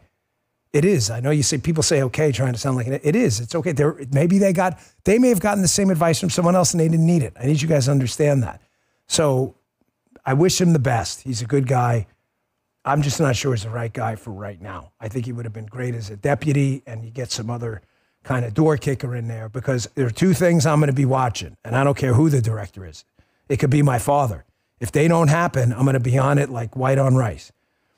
They have got to get rid of investigations, and they damn well better get rid of protecting foreign dignitaries. They are distracting them from the mission of keeping both President Trump and Vice President Vance alive. So that's all I'm going to say on the matter. Nice guy, really good guy. We all wish him the best. My prayers, candidly, are with him that he can fix this thing. And let's hope he does. But what matters, folks? Do emotions matter? Folks in the chat, what matters? Who gets it first? Do emotions matter? Oh, he's my buddy. Oh, we love it. What is that? What matters? What matters? Who gets it first? Who gets it first? Appreciate you, Dan. Thank you. Thank you. Respectfully, Dan. Thanks. Oh, who did it? Mindy Kins, which I think you've beaten everyone to the punch a couple times, if I remember. Mindy Kins says outcomes. That's all that matters. If Sean fixes his place, keeps Donald Trump alive, then he was a damn good pick, and we should all celebrate it. We should all give him the accolades he deserves. End of story. There you go, Mindy Kins, knocking it out of the park. Okay. So I told you, I've been itching to do this show for a long time. You guys can probably go look up the piece. Anita, see if someone can find it. Conservative Review, I used to write for them years ago, and it should be posted the day after Trump won the election in 2016, November of 2016, because I remember writing it from the airport, and I had this idea. I'm like, I have to thank a bunch of people, like being sarcastic. And I thought it's the perfect time to do this again, because Trump 2.0 does not happen without this group of idiots. So if we can find a piece, great. Let me take my last break, and I'm going to get back to this. And the first person we're going to thank, and I'm going to bring you the receipts. I get it, I'm saying this sarcastically, but I mean it. Trump 2 and 1.0 does not happen without Barack Obama. I am as serious as a heart attack. You'll see what I mean coming up next. Hey, I've been using the Bone Charge infrared sauna blanket and red light face mask ever since they sent them to me. I can't recommend them enough. You know what's a nice little benefit is red light face mask? Man, it puts you to sleep. That red light, whew. I first turned to the sauna blanket to help ease muscle recovery with detoxification. It's a real game changer for me and for everyone I recommend it to. It's easy to use. Just wrap yourself up and let the infrared heat work its magic. I've seen a real difference in how relaxed and rejuvenated I feel afterwards. The red light face mask, equally impressive. I've been using it to help improve my skin's texture, reduce inflammation. I've seen fantastic results. Hey, I'm not shy about it. It's like having a mini spa in your home. You want to try them out? You're in luck. Paul actually just brought another one. Bone Charge. Jump in the chat. Tell them we're not kidding. Paula just bought another one because we broke the first one. Not their fault. Their fault. Head to bonecharge.com/Bongino. Use code Bongino at checkout to get 15% off. Both of these products are really amazing. They're part of my life hack routine. I'm sure you're going to love them too. Use code Bongino at BONCHARGE, bonecharge.com/Bongino, and save 15%. These statements and products are not being evaluated by the FDA. They're not intended to diagnose, treat, cure, prevent any disease or condition. And our last sponsor, before the most important segment of the show. A lot of people ask me how I lost weight. I lost 30 pounds. I was getting a little gooey. Goo's no good. Goo be gone. I don't like goo. So what did I do? I started lean. I called up my friend Miles at Brickhouse Nutrition. I said, Miles, I don't want to take these shots. I said, is there a product out there you and the doctors at Brickhouse can put together? He said, Dan, let me work on it. It took some time, and they put together the most amazing product for losing weight, lean. It's impressive. It's natural, studied ingredients. It's studied target weight loss in similar ways. Lean helps maintain healthy blood sugar, helps control appetite and cravings, and helps you burn fat by converting fat to energy. Got a New Year's resolution? Want to drop a few lbs, get rid of the goo? He's like, that's not in the spot. It's my spot. If you're ready to lose weight in a smarter way, let me get you started with 20% off your first order. Just use code DAN20 at brickhousenutrition.com/Dan. Pick up lean today. brickhousenutrition.com/Dan. Code DAN20. Statements and products are not been evaluated by the FDA. They're not to diagnose, treat, cure, or prevent any disease. Not a substitute or alternative for care from a healthcare provider. Thank you, lean. back to the show. Ladies and gentlemen, I would appreciate you sharing this segment if you can. That Triple Z guy, the MAGA Kitty, Insurrection Barbie, if you guys get around to it. I want to thank some of the losers who made the mistake of poking the bear. Who's the bear? Donald Trump, of course, is the bear. I want to thank Barack Obama. We don't have Trump 1.0 or 2.0 without him. You doubt me? I want you to watch this Inside Edition clip from a little kind of mini scandal that happened years ago when Barack Obama thought he was a real wise ass and a funny guy, attacking at the time civilian Donald Trump for going after Obama. And one thing Donald Trump doesn't like is you try to embarrass him, Donald Trump's going to make you pay. And he did. Check this out. Is this the moment Donald Trump decided to run for president? Donald Trump is here tonight. The year was 2011. The place, the White House Correspondents' Dinner. Trump and his wife Melania were guests at the glittering affair for the Washington elite. It started pleasantly enough. Trump got a friendly greeting from actress Scarlett Johansson. But inside, it was another story. President Obama started mocking Trump mercilessly, mainly for the role Trump was playing in the birther movement that questioned whether Obama was really born in America. No one is happier, no one is prouder to put this birth certificate matter to rest than the Donald. And that's because he can finally get back to focusing on the issues that matter. Like, did we fake the moon landing? What really happened in Roswell? And where are Biggie and Tupac? Obama didn't hide his utter disdain for the reality TV star. Obviously, we all know about your credentials and breadth of experience. For example, no, seriously, just recently, in an episode of Celebrity Apprentice, you, Mr. Trump, recognized that the real problem was a lack of leadership. You fired Gary Busey. And these are the kind of decisions that would keep me up at night. Everybody. Thank you, B. Thank you, Barack. No, I'm serious. Barack Obama thought he was a real smart ass. The media people like, hey, look at that stupid Donald Trump. Real estate empire, #1 TV show, manages $1 billion portfolio. What an idiot. I'd rather be Barack Obama, who was last time I checked, what was his job again, Michael? Shit. Yes, it was like nothing. Oh, no, come on. He was a community organizer. What does that mean? I don't know. People just make it up. That means, when you go in for a job interview and there's the missing period in your resume, first you worked in fast food and then you had something else. Well, why were you not working for 3 years? I was organizing in the community. Do you have any witnesses? No, I don't. That was Barack Obama. So Barack Obama thought it'd be a good idea to poke the bear. Poke him. Don't poke Donald Trump, folks. I'm going to tell you right now. Do not. I'm warning you, media people and everyone else. You poke this guy, I promise you he will get the last laugh. You want to talk about a guy who lives by the axiomatic language alert, axiomatic truth. Fuck around and find out. You are now in the find out phase. By the way, you see those pens he was throwing out? This is the one he used in his first term to sign the build the wall thing. He gave it to me and my family. Sorry, that was like, look at me. I'm so cool. I have no excuse. I shouldn't have, but it is true. It's my prized possession. I love this thing. It sits right there. I look at it every day. I know, that was lame. I shouldn't have said that. It's like talking about your education. Jasmine doesn't know a lot of the golden rules yet. Guys, what's the rule about talking about your education? If you're talking about your education and telling people your degrees, tell everyone in the chat, tell Jasmine, you're probably an asshole, right? Nobody cares that you've got an MBA, or nobody cares, okay? So there's my first thank you, Barack Obama. My second thank you, in no particular order, even though it may look as much, is Joe Biden. Ladies and gentlemen, you may have forgotten this story, but it's an important one. We would not have Donald Trump being martyred by a weaponized justice system. And honestly, I'm not sure he runs again. I can't prove a counterfactual. Hold on, I'm explaining this poorly. Rewind the tape. I hate when I do that. I've got a job to get you the show precisely and succinctly. I'm honestly not sure after the 2016 assault on Donald Trump, the collusion hoax and all this stuff, that if they don't go after him using the justice system, that he just doesn't ride off into the sunset. I don't know.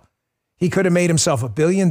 He still had a lot of political capital. People loved him. He could have given speeches. He could have ran all his companies. But the fact that they turned the government against him, I think made him say, I'm not tolerating this shit. I'm going to go in there and clean this mess up. But a lot of you forget that this whole thing started with Mike Flynn. General Mike Flynn, don't ever forget this. General Mike Flynn was one of Donald Trump's first appointments in 2016 as the National Security Advisor. I want you to listen to this closely. General Flynn wrote a manifesto. Most people don't know this.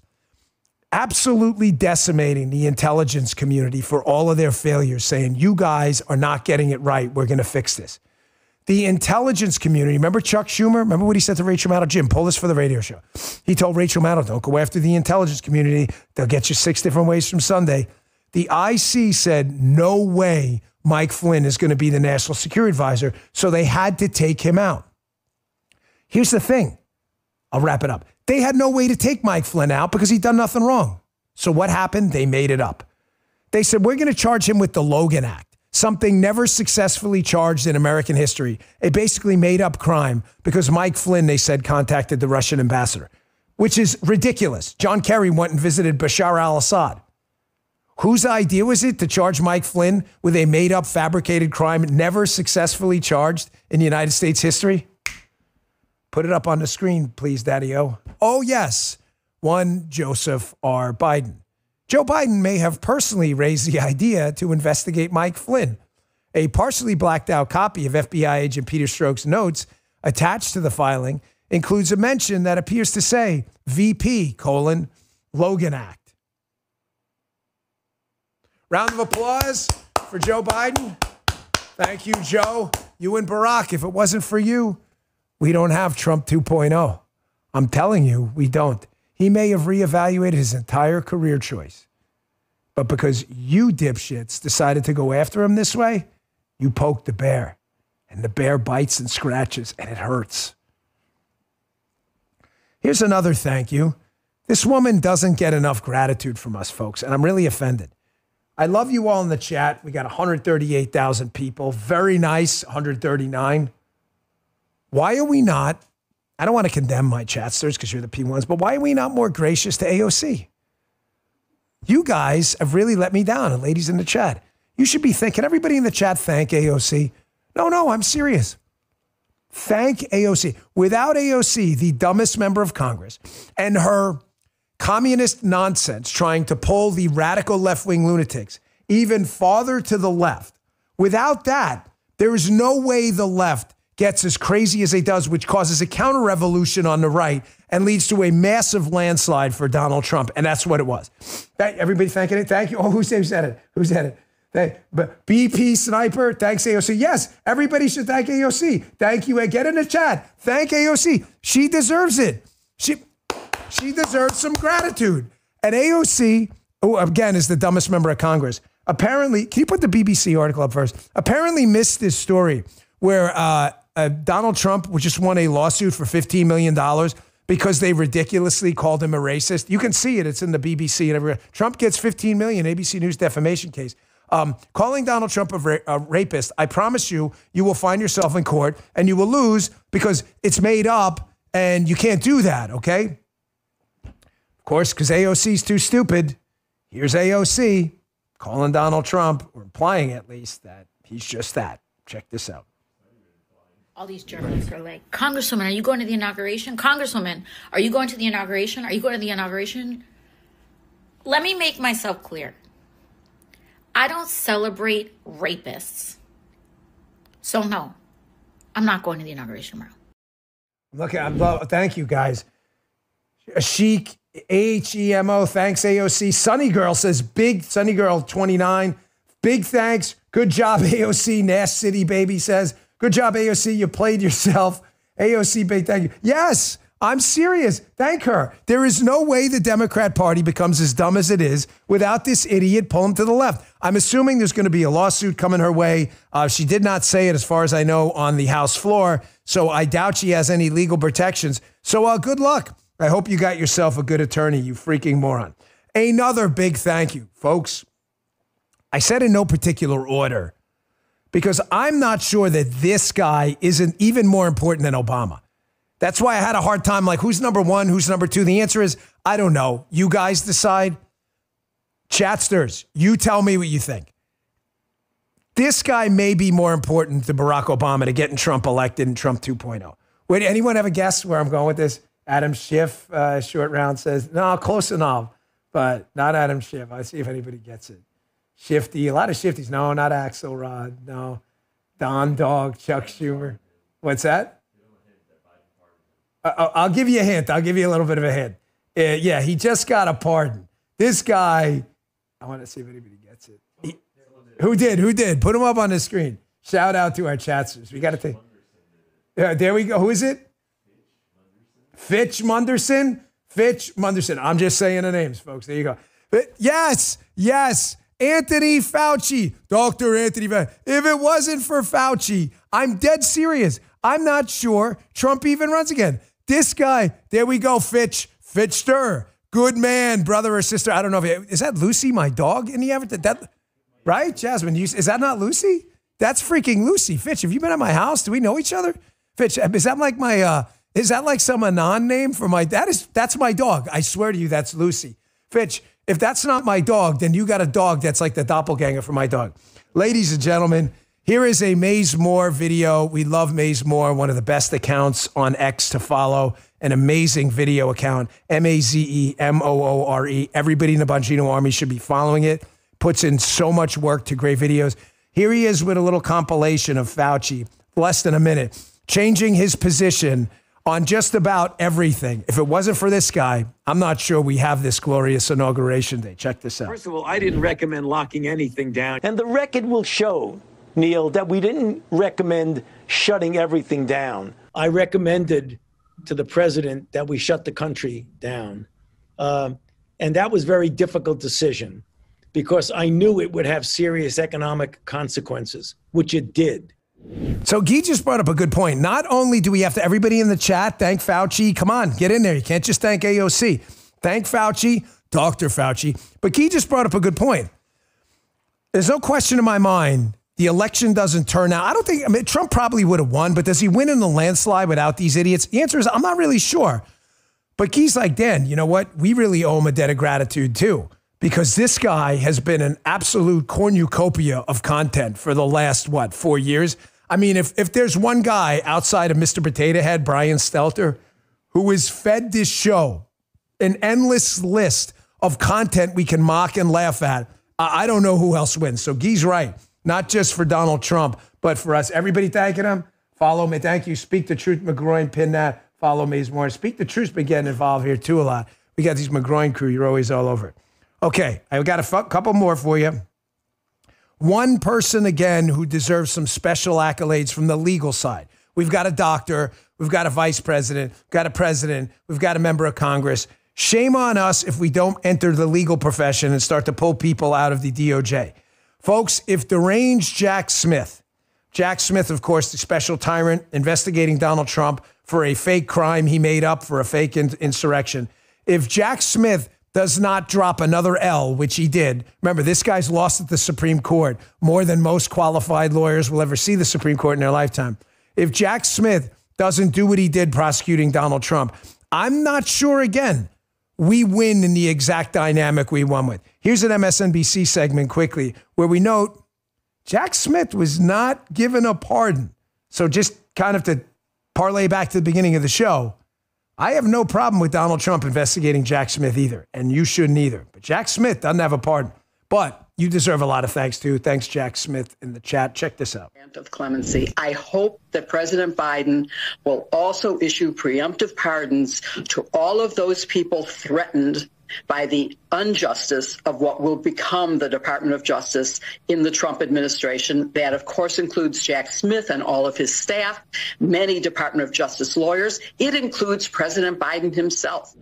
Ted said no pardon for Jack. Does everybody feel bad for Jack? No pardon. Is there like a tear emoji? Everybody cry a little bit? Jack Smith, we feel so bad for you, brother. No pardon. You may have to answer questions now. Gosh, that's so terrible. So terrible. Folks, I mean, think about it. Jack Smith may actually have to go pay lawyers. The government may be used against him to investigate his potential mis and malfeasance. Oh my gosh, the same thing that happened to Donald Trump. That's so awful. I feel so bad, don't you? Don't you feel terrible? Jasmine feels awful. She's sitting over there like, I can't even work here. I feel so bad. She's depressed. She doesn't even know what to do. She's like, this is the worst thing ever. Guy's pretty funny, but you don't hear the commentary, by the way, when the clips are playing. Guy's like, you just pulled this segment out of your ass, didn't you? I did not. I swear. I've been thinking about this segment. I'm not kidding. For the longest time. I just had to wait till the inauguration happened because I was deathly afraid I would jinx it. I know I'm a little superstitious. I know I believe in Jesus. Therefore, superstition is kind of stupid. Jesus has a plan. But I didn't want to jinx it, okay? That's why. I got a couple more thank yous. This one's pretty quick. Folks, where would we be without Alejandro Mayorkas? Obviously, Biden was the one making the rules. Mayorkas is turning on him. But this 4 seconds of audio. Guy, can you actually play this twice? Because I just don't want anyone to... It's only 4 seconds. If it's not for this 4 seconds of audio from Al Mayorkas, our DHS secretary, about the border, where people realize, like, wow, these people are really full of shit, I'm not sure the election looks the same way it did. Watch this. I want to be very clear. Our borders are not open. I want to be very clear. Our borders are not open. I want to be very clear. Our borders are not open. The trifecta never hurts. People think it. I want to be very clear. Okay. Now they're just taking advantage. Our borders are not open. Are Folks. not open. Not open. Are not open. Are not open. Are not open. You ever see back in the day scratching the 1 and 2s, the turntables, like Pete Nice? Remember Pete Nice? My name is Pete. Without that ridiculosity, the borders are not open when we had freaking drones sitting there watching millions of people cross the border every month. I honestly, I think it's the first time the normies out there were like, holy shit, Bongino's not crazy. These guys really are nuts. I want to be clear, the border is closed. It's not open. We're watching it, dude. We're watching it right here. There are people climbing through your windows. Like, there's nobody in my house. They're climbing through the window right now. Thank you, Al Mayorkas. Thank you. Without you, we're just not here. So we got Obama, we got Biden, AOC, Dr. Anthony Fauci, Tyrant Jack Smith, Al Mayorkas. I got 2 more for you. This one's a little more generic. We spend a lot of time on it. I love economics. Some of you hate it. Don't hate it. It's a great thing. There's a theory out there of economics that's so stupid. It's up there with Al Mayorkas saying the border's closed. It's called modern monetary theory, MMT. You can look it up. I'm not going to explain the whole thing because it's stupid. The idea behind modern monetary theory, which got in Biden and the Democrats' head, is it doesn't matter how much money the government spends because it can print more. Now, if you're sitting there, you're like, but if it prints more, it's going to be more money chasing the same products and there's going to be inflation. Yes, but a bunch of PhD loser assholes tried to convince and coax the American people that printing money endlessly was the way to go. If it wasn't for these losers, then I'm honestly not sure we win the election the way we did. We may have lost the Senate. Here's an article in The Hill. No friend to conservatives, by the way, The Hill. Read it. It's in the newsletter today. Bongino.com/newsletter. Did modern monetary theory elect Donald Trump? They note it's a fringe school of economics. It basically says the government can issue limitless amounts of money. Folks, there were actually people with a PhD who thought you could just print money and nothing would happen. I mean, think about how stupid that is. If that were the case, correct, why wouldn't you tell everyone in America to just go get an intaglio printer and forget working, just print your own money? It's a source of wealth. Oh, money doesn't grow on trees. It grows in the United States federal government when you listen to assholes who discuss modern monetary theory. Thank you, modern monetary theorists. And I would say, again, up there with Barack Obama, our last one. But I'm not sure how much credit she deserves.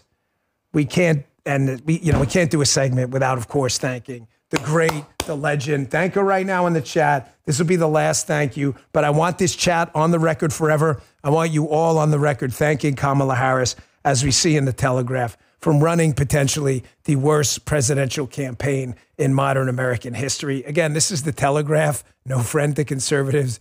Kamala Harris ran the worst presidential campaign in modern American history. Whether it was her failure to answer a question, whether it was her stupid idea to not go on Joe Rogan. Hey, guys, do we do a lot of podcasts? Do we do a lot of interviews? But not a lot, correct? What do we do? Guy, you've been here the longest. Which ones do we do? We'll do Megan.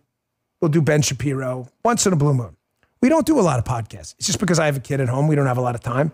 And my family comes first. What do you guys, if Joe Rogan had asked us to come on, do we go on the show? Hell yeah, we go on the show. He's only the biggest podcaster in the cosmos. Kamala Harris's team was like, do we go on Joe Rogan's show? I'm not so sure. There were 1,000 stupid things they did. But thank you for surrounding yourself with some morons and running the worst presidential campaign in modern history. I did not ask for this, but she's a great dancer. Look at this. Look at the cringy looking look in her face when she realizes she looks like an idiot. You know when they laugh at themselves?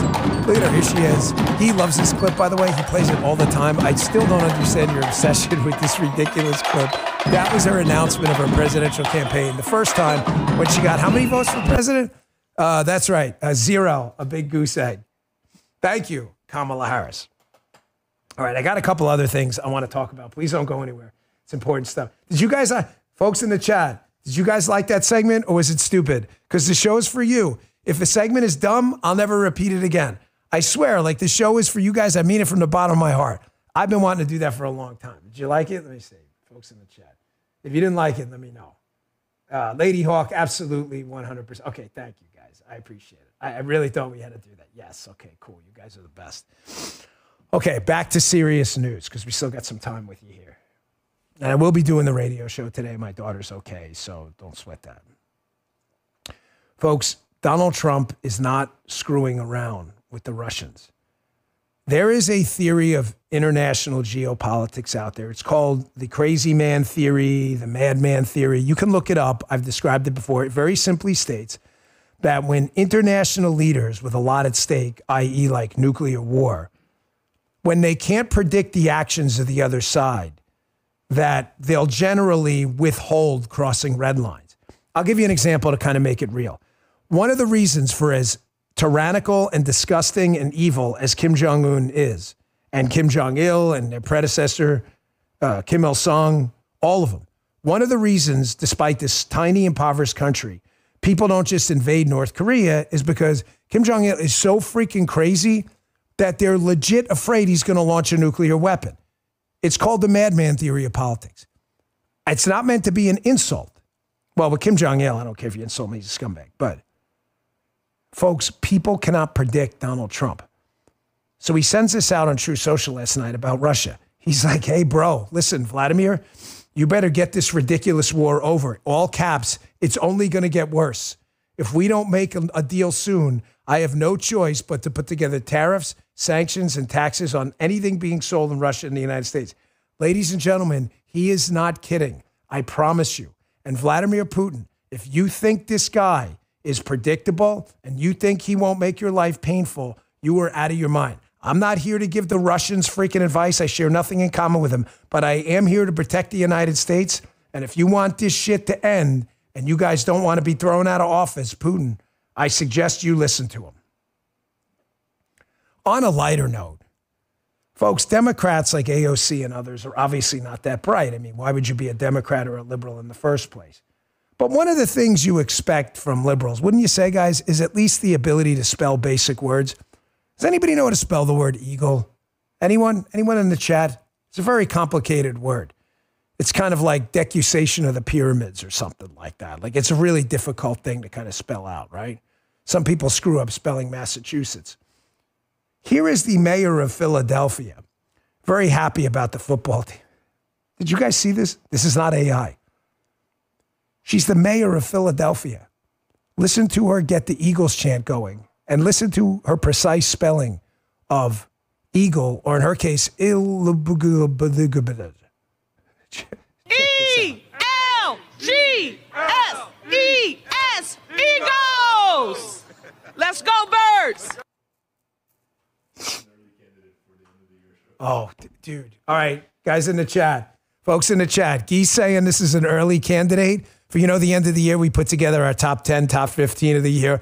You guys think that should be considered? If you do, we'll segregate it into our end of the year potential candidates. Tell me in the chat. Yes, you do. No, you don't. Because I agree. This is the Democrats. How do you F up Eagle? E-L-G. What? Wait, hold on a second. I need to digest that. Wait. You want two in one show? Now he's getting out of control. You do. You got to. This is another one. Okay, so a lot of you are saying yes. Okay, well, consider it. I would never, ever, ever ask you for two in the same show. But Guy is correct. Well, you can't time these things. They're random. Tim Burchett, who is one of the best congressmen out there because of his outcomes. I love this guy. He's a congressman in Tennessee. He's on CNN with career bullshitter Jim Acosta, who's back to being the loser he was in the first term. And Acosta goes after Burchett, but Burchett gets the last word, and this is just priceless. Check this out. Covered on CNN. What you're saying, this is not Fox, Congressman. You can't just spin a tail and pull the wool over people's eyes. Yeah. This is CNN. This is the news. We are asking you to come on and tell the truth. And that's why more people are watching the Cartoon Network SpongeBob reruns right now, Jim.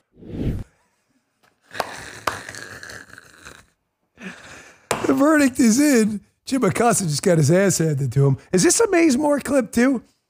This is the next one. This is another Maze Moore clip. In case you forget, here is Jim Acosta. You want to talk about a guy, like the monarch of hoaxes. Here he is repeating every single Donald Trump hoax during the first term, and he has never apologized, as far as I know, for any of this. He's like, this isn't Fox News. Check this out. This is not Fox, Congressman. You can't just spin a tail and pull the wool over people's eyes. Yeah. This is CNN. This is the news. We are asking you to come on and tell the truth. It's an alarming choice for a man who has often struggled to unequivocally denounce white supremacists. You recall these moments. But you also had people that were very fine people on both sides. Those words have power. They have meaning. And when Donald Trump speaks, the world listens. Neo-Nazis and white supremacists certainly listen. So why can't he denounce them? Why can't he reject their support? And you had people, and I'm not talking about the neo-Nazis and the white nationalists, because they should be condemned totally. What's your response to Donald Trump saying she should be fired, that Liz Cheney should be fired upon? He keeps speaking in these very extreme terms about the potential dangers to the country if he doesn't win in November. He's used words like bloodbath. And CNN's doing great because of people like Acosta. Wait, Michael says there's a business update on CNN. CNBC. CNN to lay off hundreds of employees as post-inauguration transformation begins, sources says. It's not Fox News. By the way, thank you to my friend Reed Harris from the UFC. He's watching the show live. He says he sent me a picture of a karate man on my phone. He sent me another picture of me and Trump at the UFC. Thank you, Reed, so much. So in honor of Reed Harris, he loves Jasmine doesn't know Karate Man yet, but ladies and gentlemen, it's Dan Bongino's favorite thing to do because Karate Man. Sometimes I throw in the leg. When I'm really in a mood, for those of you who don't know, the various iterations of the Karate Man, I go side kick 2. Sometimes I pull an adductor muscle in the hip in the process, but Reed, for you, Karate Man, because the Karate Man is here. And when I whip out Karate Man, you know someone in the left is on trouble. So Reed, that was for you. Thank you for taking care of us at the UFC. And thank you for the awesome Venom clothes, by the way. He sent me a whole boatload of Venom clothes. So Venom makes some cool stuff. He gave me this white hoodie. He's like, will you just stay on topic? I can't, folks. It's this serious. I have like serious clinical like ADHD.